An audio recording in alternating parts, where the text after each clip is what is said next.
So if you have been learning English for many years or a few years and you still struggle to speak and communicate clearly in English, then I'm here to help you with 3 master keys on how you can become from intermediate to advanced speaker in no time. Hey, welcome to Smooth English Company. My name's Matthew, an English language coach with over 15 years of experience helping people like you go from intermediate to advanced when it comes to speaking English. With these 3 keys, you're going to be able to access native-like level fluency where you're able to speak comfortably, confidently, and also be able to work on how to think in English so that you don't get stuck in your head and be able to enjoy the process. I'm going to give you these 3 keys for absolutely free if you watch this video. Stay till the end. The third one is phenomenal and it will help you really enjoy the process of becoming an advanced speaker in English and becoming fluent in the language.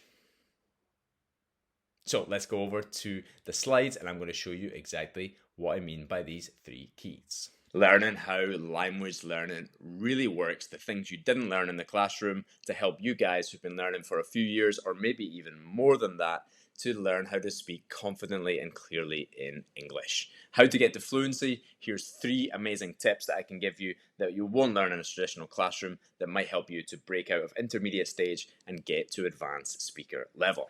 So, let's get started. Are you tired of learning English for many years and learning grammar and learning vocabulary and doing exercises and still not able to communicate in a way that you feel like yourself with a native speaker or in a situation at work or with other people in a social environment? You still don't yet have the confidence and the capacities to be able to communicate effectively and enthusiastically and be able to tell your stories and be able to connect with others in English. Do you feel like you've been learning English for so long and you still can't communicate effectively in English? You still get nervous when you're speaking to a native speaker. You still feel overwhelmed. You still feel like you're thinking in your head in your native language. And by the time you're ready to speak in a meeting or in a social environment, the situation has already passed.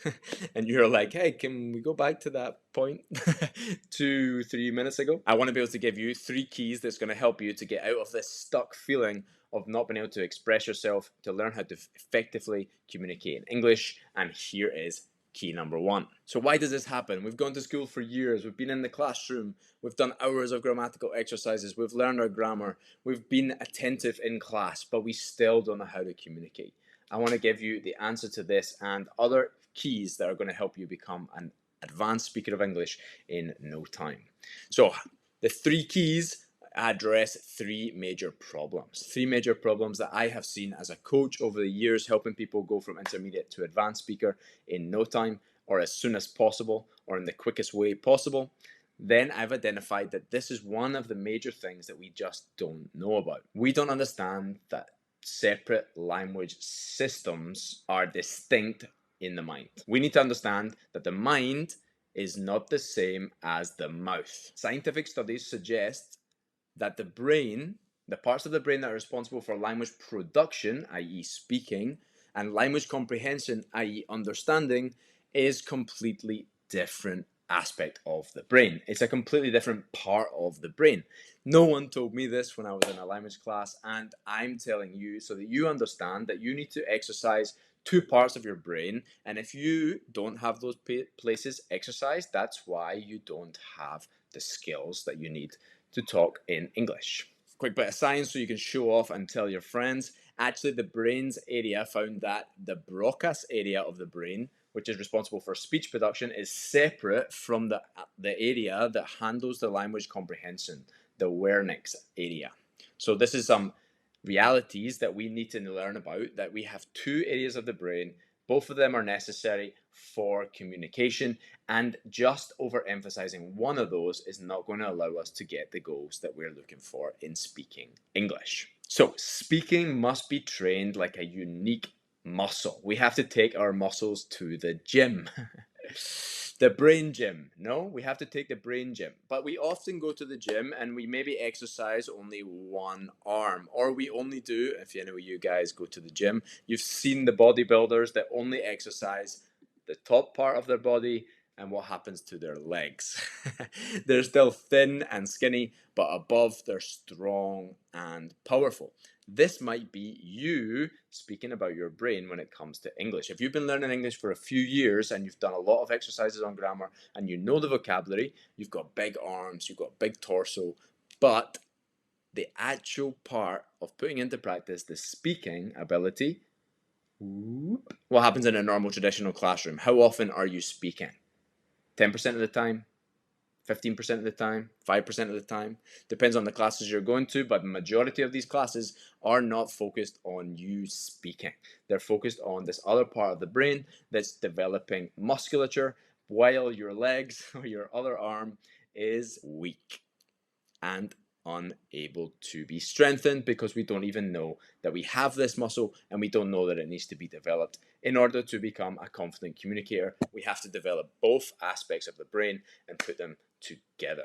Second key that I'm going to give you today is how does language learning actually function? Another brain system that I never got taught about was how does the brain memorize? So when I got to university and I was doing lots of exams, I was studying how to memorize better. And I learned from mnemonic champions how they memorize decks of cards, all sorts of wild and wonderful Guinness Book of Records. I bought a course on how they learned this information, and it really opened up to me how the brain is capable of memorizing and learning information.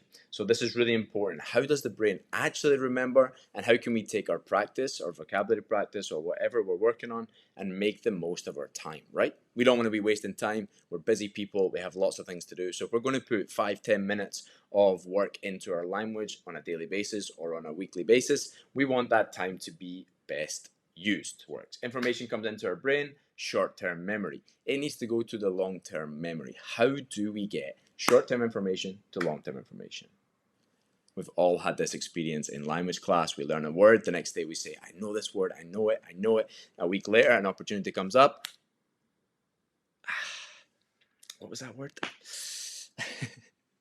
The word was there the day after because it was in the short-term memory, but a week later, in the right moment when I had the opportunity to use it, it wasn't there. It wasn't stored in my long-term memory. So we need to learn how to effectively move information from short-term to long-term memory, because the natural tendency of the brain is elimination.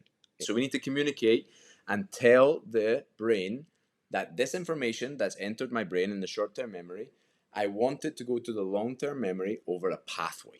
So how do they move around in the brain? The information moves from neurological pathways. It makes basically roads in your brain. If these are not activated, these little neurons, if they're not activated and they're not activated repeatedly, the brain decides that you're not necessary to spend energy on creating pathways that are not going to be used. It's like building a road. If we build a road and no cars go on the road, the brain decides, well, break down the function of the road because it's not being used.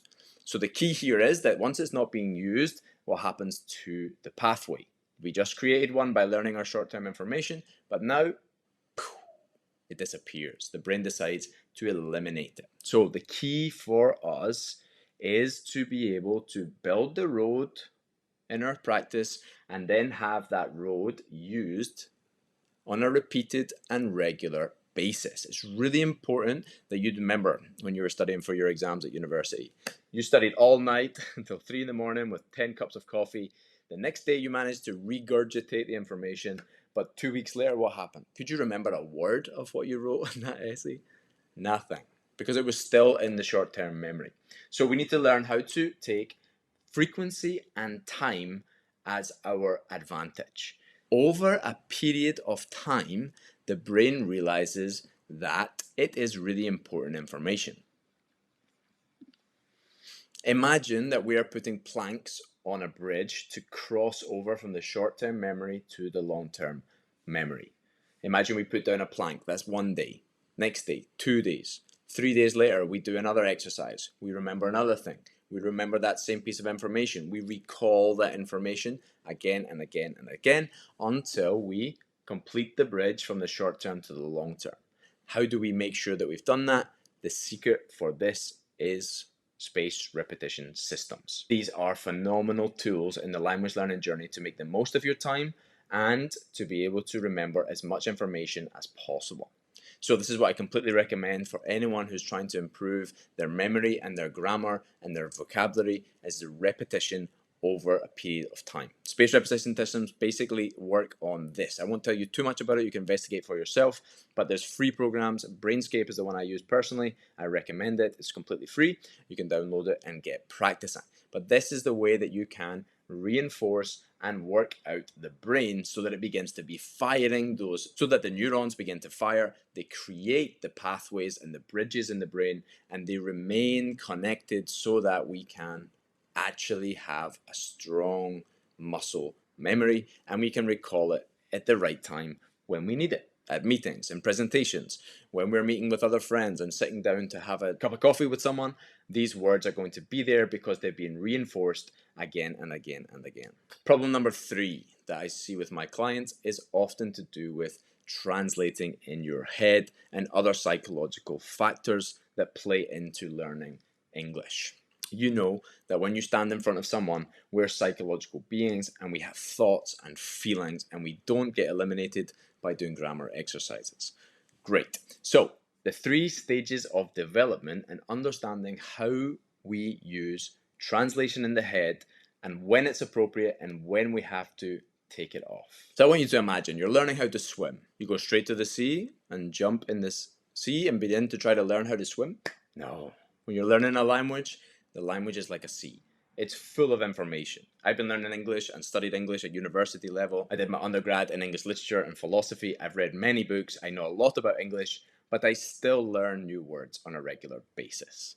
It's not finished for me of uncovering the sea of language. So the sea of language is massive. So when we're learning how to swim, what should we do? And normally we do, we go to the baby pool. We go to the baby pool, no? And there we can identify the relevant information and the relevant techniques and the relevant goals that we can learn how to do when we are learning to swim as a baby. What are those things? Learn how to breathe underwater. I'm trying to teach my kid to swim at the moment, and he drinks half of the water. He's still not learned how to breathe underwater. Kick your legs and move your arms. And we often use techniques to help us to do that. What's these called? In English, these are arm bands. And you can see here that it's perfectly reasonable in the baby pool to use arm bands to help you float. This is like translating in your head. Translating in your head is exactly the same as using arm bands. Why? Arm bands help you float. The brain says, I don't understand these sounds and symbols. I have to turn them into sounds and symbols that I already know. Correct. It's completely normal in the beginner stage to understand how to use translation. You must use translation in the beginning, otherwise you're completely lost. But what we want to do is when we transition from the baby pool, where a lot of you guys are, what we really want to do is we want to take off the armbands. Why? If we really want to learn how to speak English, if we really want to be in a situation where we can communicate in a normal and natural and enjoyable way, what we have to do is learn how to swim. We have to learn how to speak English, and in this analogy, we have to learn how to swim. So if I have my armbands on, can I actually learn the technique of swimming? No. The armbands prohibit, or they stop me from being able to move my arms in order to learn a technique of swimming. They stop me from becoming fluent in the language. So if you're translating in your head, you need to learn how to overcome this habit and be able to develop a new habit by taking off the armbands and learning the techniques of swimming, moving your arms, kicking your legs, and learning the real techniques of speaking English. So you can really learn how to swim in the ocean. If you're interested in English coaching and you think that you would like to get there as fast as possible from intermediate to advanced stage, then book a call now with myself. I'll give you a free assessment of where I think some of your major issues are, and we can discuss exactly how you want to be able to get from A to B. Whether you're in the intermediate stage or the baby stage, we can discuss a plan, set some goals for you, and be able to develop how you would go as quickly as possible from intermediate to fluent in English.